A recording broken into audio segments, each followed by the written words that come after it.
الجلالة الملك محمد السادس نصره الله انطلاقة أشغال تهيئة 17 ملعبا رياضيا للقرب ستنجز في إطار المبادرة الوطنية للتنمية البشرية باستثمار إجمالي قدره 45 مليون درهم. التفاصيل. المراكز السوسيو-رياضية للقرب أضحت علامة بارزة للانخراط الفعلي للمملكة في تجسيد الرؤية المجتمعية التي تجعل من الرياضة محفزا وعاملا أساسيا لتكوين الفرد وتنمية قدراته الذاتية، بما يؤهله للمساهمة بفعالية في السيرورة التنموية التي يعيش المغرب على إيقاعها. وتتجلى الأهمية البالغة لهذه البنيات التي تنضاف إلى المراكز السوسيو-تربوية والسوسيو-الثقافية والسوسيو-مهنية ودور الشباب والفضاءات الجمعوية في كونها فضاءات مواتية لاكتشاف الذات وتطوير المهارات وتعزيز الخبرات في أفق تكوين شباب مؤهل للمساهمة بفعالية في التنمية المحلية.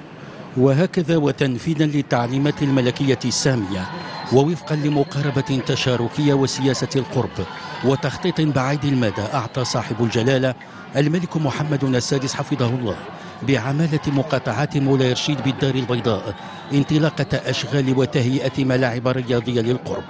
لتنضاف إلى مختلف المبادرات التي تجعل من تعبئة وتثمين الرأسمال البشري غاية أصيلة وآلية لضمان تنمية سوسيو-اقتصادية مستدامة، ولتؤكد من جديد الطابع المنفتح والدائم للورش الملكي الكبير المتمثل في المبادرة الوطنية للتنمية البشرية.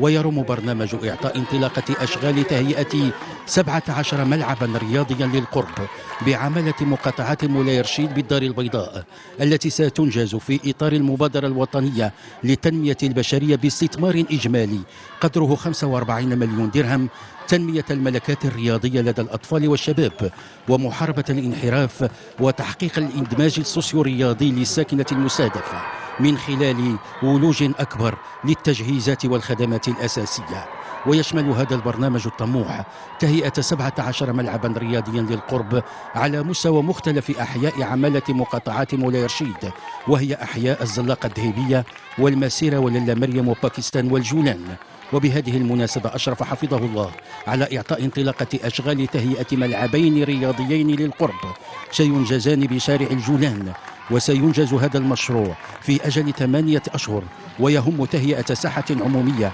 وملعبين لكرة القدم من العشب الاصطناعي. مشاريع تعكس الاهتمام الموصول الذي يوليه جلالة الملك لفئة الشباب التي يراهن عليها المغرب للدفع